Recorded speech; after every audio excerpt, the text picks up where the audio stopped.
Welcome to our lecture online.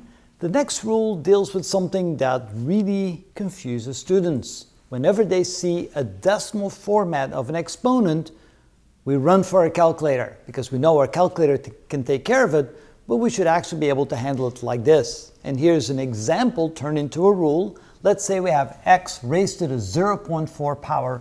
What should we do with that besides running to our calculator? Well, we turn it into a fractional form. We know that 0.4 is equal to 4 over 10. We can simplify that fraction right as 2 over 5.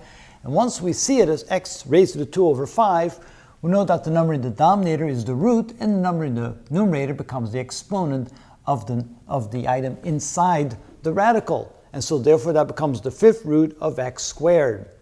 Some examples of that, let's say we have 4 raised to the 0.2 power.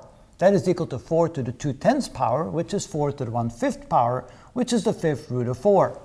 Or 32 raised to the 0.4 power, that can be written as 32 raised to the 4/10 power, which is 32 to the 2/5 power, which is the fifth root of 32 squared. Now the rule says that if something is squared inside a radical sign, you can separate that. That can be written as the fifth root of 32 times the fifth root of 32. And the fifth root of 32 is 2, so this becomes 2 times 2, which is equal to 4. Try it with your calculator, you see that that is correct. But that's the magic of knowing the rules. If you have a decimal exponent, change it to a fraction, and then work it from there. And that's how we deal with the 14th rule. That's how it's done.